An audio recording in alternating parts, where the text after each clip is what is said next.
In the YouTube algorithm, the people are represented by three separate yet equally important groups: the one that creates, the one that views, and the one that just can't help but react. Under Title 17, I am a member of an elite squad, also known as the Special Viewers Unit. These are the stories. Have you ever wondered what it would be like to live a life dictated by your taste buds?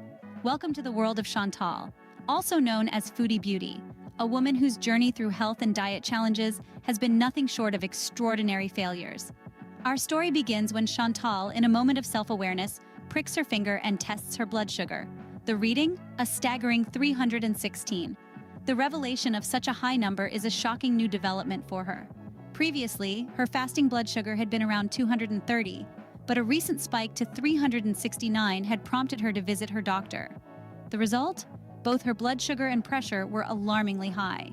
Instead of succumbing to the easy route of medication, Chantal made the brave decision to try and improve her health through better eating habits, instead of seeking out professional help. Despite the fact that she didn't feel well and was unsure of what to do, she put together a list of potential solutions to combat her diabetes. Chantal admitted that even eating at home wasn't helping because she was still indulging in unhealthy foods. Her last weigh-in was somewhere between 350 to 360 pounds, so she says. She expressed a desire for an online support system and acknowledged that there was really no room for failure this time. In a moment of raw honesty, Chantal confessed that she had been in denial about her diabetes and couldn't understand why her thought process was so self-destructive. She even invited suggestions from her viewers, as long as they were polite and productive. In her second video, Chantal admitted to not being mindful of what she ate or how much.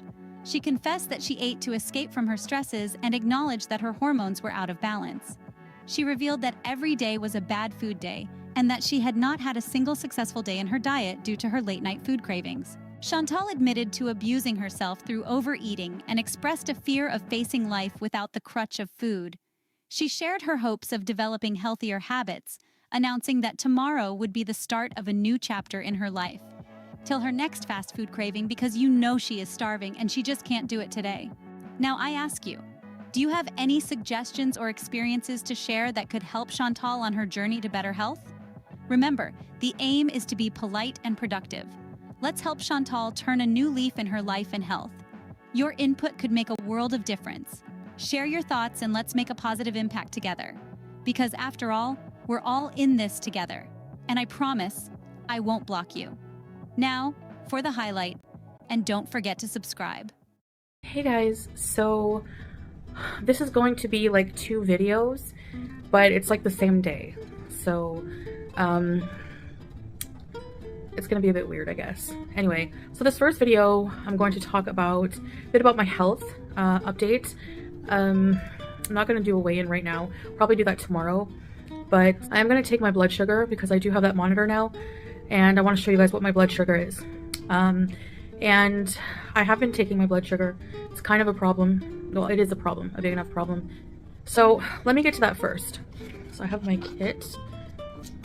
Now I did eat maybe like an hour and a half, maybe an hour and a half ago, so it's not going to be like a fasting blood sugar. But even my fasting blood sugar is like pretty high. So we're ready to go. I'm such a baby with the finger picking. I hate it. It startles me, just like getting your ears pierced. 316. That's really high from what I gather. I'm not used to the MGDL. Usually it's MMOL. From when I was in Canada, I had that machine. So my blood sugars have rocketed in not that long of a time period. You know, I know I'm not taking care of my health. I mean, it's not rocket science. I mean, you know, anyone with eyes can see that I'm not taking very good care of my health. I'm struggling with eating habits and lack of exercise. 316, when I fast and wake up, I take my blood sugar, it was 230, around that, so, which is still high. It should be like I think around 100 if I'm not mistaken. I went to see a doctor here about it. You know, I told Salah my blood sugar is pretty high, and he said I'll take you to a doctor tomorrow. Whenever I took my blood sugar for the first time, it was like 369 when I took it that night. It was after a day of not eating very well, and so I told the doctor about my problem. My blood pressure is also high. So before I go on any medications, I just want to give it an honest try for now with diet and exercise, which they did say is the main thing that will help if I reduce some weight. Watch what I eat. Of course, they say limit carbs, which I understand now, process, like limiting the sugar, because I have a problem regulating sugar now. So I need to really limit that in my body, at least until I can get this under control. In a month's time, and if my blood sugars are still out of whack, I'll have to go on medication. So I'm really wanting to give it, try harder than I've ever tried in my life. I don't think I've ever really tried super hard, because when it gets really hard, which it really is, I just give up. I panic, I listen to the urges, and I just don't give it enough of a try. I'm getting up there in age. I'm 39. I could be living a very active, happier life. Healthier, health is happiness for sure. You can't enjoy life if you're not healthy. I mean, my trip to Thailand was awesome, but it could have been so much more awesome if I felt well. I don't feel well. I feel like I have no energy. I feel like I'm 80 years old. Let's face it, I probably really physically have the physical capabilities. Some even 80-year-olds even have more of physical capabilities than me. And I'm not being hard on myself. I'm just actually being really realistic. It's a lot worse than it's ever been, feelings wise. I don't know what the heck I'm gonna do. I mean, I'm probably just gonna do this list here. Lose weight. I need to be consistent with light exercise, even if it's just walking in the evening, because that will get cardiovascular system going, metabolism going. It's just healthy. It's not going to be the #1 culprit for weight loss right now. I understand that, because I need to start with my diet. I need to cut out all of the bad things.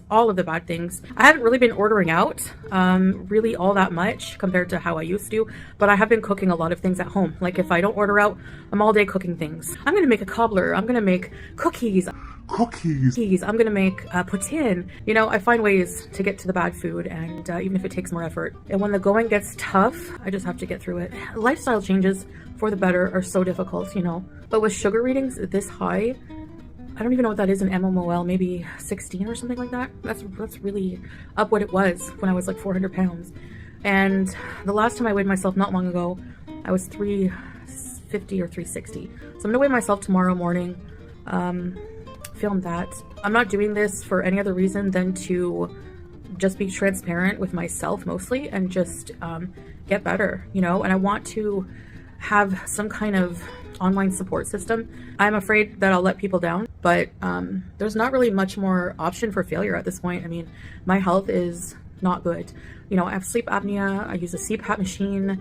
I have high blood pressure. I have diabetes. It hurts. Okay, let's see. Oh my God, 5.8. That's totally normal. Hey, I swear, 5.8. That's a normal blood sugar. So that's a non-scale victory. My blood sugar levels being at a normal fasting. It used to be fasting was like at 10, at least 10, 11. So I am like just really happy. I have no more diabetes. I have no more diabetes. I have no more diabetes. Goodbye, diabetes. Goodbye. Yeah, my doctor didn't want to put me back on Ozempic either. How did I cure my diabetes by eating 50 lakma? Can anyone tell me? I don't have diabetes anymore, so this is what I ordered. A Coke and a rock lobster tail, a shrimp, garlic shrimp skewer, grilled shrimp skewer, garlic shrimp, rice, crispy Brussels sprouts, Walt's favorite shrimp, which is like fried jumbo shrimp with cocktail sauce. What else did I order? A chocolate wave cake, piece of cake. Oh, and the crab fettuccine linguine, Alfredo. No, crab linguine Alfredo. I ordered something else. It was like 120 bucks. Sorry. But this is gonna be like a splurge, and that's it. Like I'm not gonna order like that for the rest of the month, Oh, it's gonna take them 800 years to get here with my food. I'm a queen. Pardon me. It looks like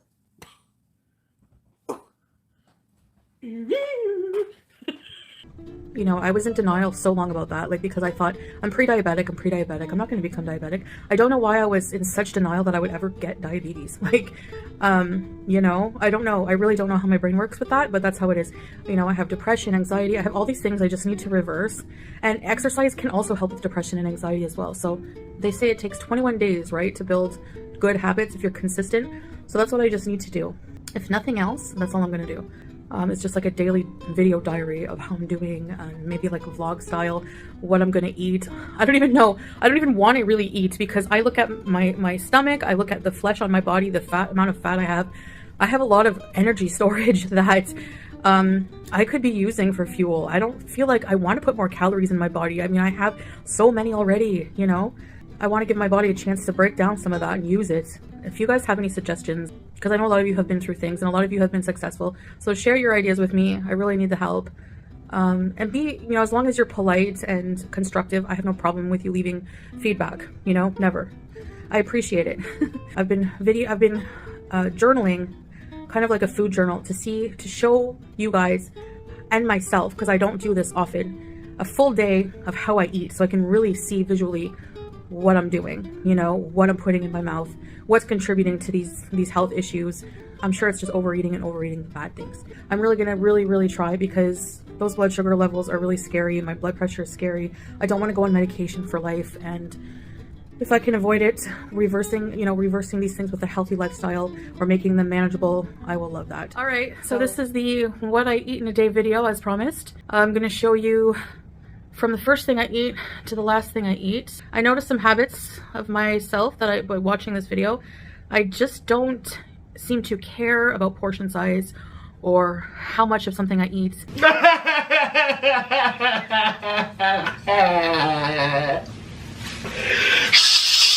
It's your fault. You know, at one point I ate 3 corns on the cob with almost a whole stick of butter. So I mean, I just, instead of measuring out 1 or 2 tablespoons, I just don't ever care about those things. I don't take the time to be thoughtful or mindful about what I put in my mouth and the quantity of it. I just eat. I just eat and I just eat. It gives me a temporary escape from everything. If I'm stressed out, if I'm working on something, if I'm stressed out dealing with something, I say, okay, I'm going to take a snack break, and I just eat something very palatable, something not good for me, you know, maybe like 2-3 small bags of chips with like half a brick of cheese or something like that. I have horrible eating habits. So dense. Yeah, come on.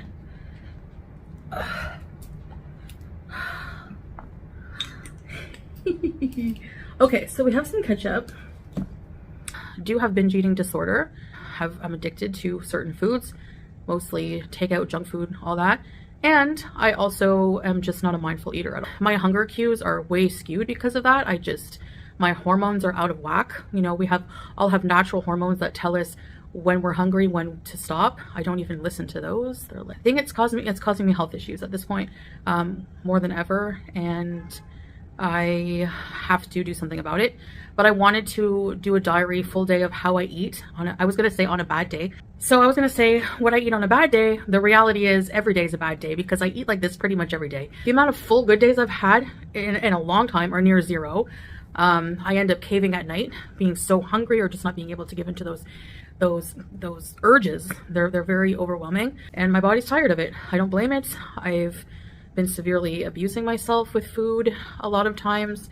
I, just overeat way too many of the bad things, and it just has to stop. The time was like 10 years ago or 15. I need to, it's way past due. So, I just want to show you guys how I eat on an everyday basis, the kind of things I eat, how my eating pattern is. I haven't been eating out as much, so I've been making a lot of food, but, still overeating it and making the wrong things. One of the things I need to do to not exacerbate this diabetes, I guess smoking can make it worse, and I smoke a lot of shisha. Sometimes I smoke menthols. That's also a comfort. That's an escape. And then there's food, which is my biggest escape, my biggest comfort. And if I take those away, I feel like I'm raw dogging life. Going through life is going to be boring. It's going to be horrible. It's going to be, and I know that eventually it will get better. I need to just try to get addicted to healthier habits. I need to get addicted to the feeling of feeling good. That's what it is, and seeing results and things like that. I have to be patient and consistent, and a lot of qualities I don't possess right now. I'm going to try harder than I've ever tried. I have to. I'm scared by what I'm seeing. I don't know. It's probably still not enough, for me to be ready to do this. The thing is, I'll never be ready. I'm waiting to be ready. I'll never be ready. I never ever want to go through the discomfort of having to change. I also don't want to be uncomfortable when I'm traveling, when I'm just living life and I can't breathe. I want to be able to go for long walks with my husband. I want to be able to do a lot of things I can't do. I have to stay focused on that. And I need you guys to remind me of that anytime I feel like caving, ordering crap, just Number one will be to stay away from sugar. I know because of that. All right, so here's meal number one. Some leftover mac and cheese. That's the last of it. Had some yesterday. Bunch of chicken strips, black olives, a chunk of halloumi cheese, some mayo and ketchup. And I'm gonna have that with an orange drink and some water, cold water. And that's gonna be my first meal. Berry crumble has like mixed berries and just like the crumble top, oatmeal flour, sugar, brown sugar, and oats. Did I already say that? Butter, brown sugar, oats, and flour. Yeah. All right, so next thing I'm eating is a can of tuna with 2 orange drinks and some more water. So the next thing I'm gonna eat is some corn on the cob, which is frozen, I boiled. I'm not gonna eat the whole stick of butter, but I'm going to use probably a good portion with some salt. Okay, so the next thing I'm gonna eat is some leftover beef stew or mafe with some rice. I'm gonna have a bowl of my homemade mixed berry cobbler. I don't think I'll be eating anything else, maybe just some sunflower seeds while we watch a movie.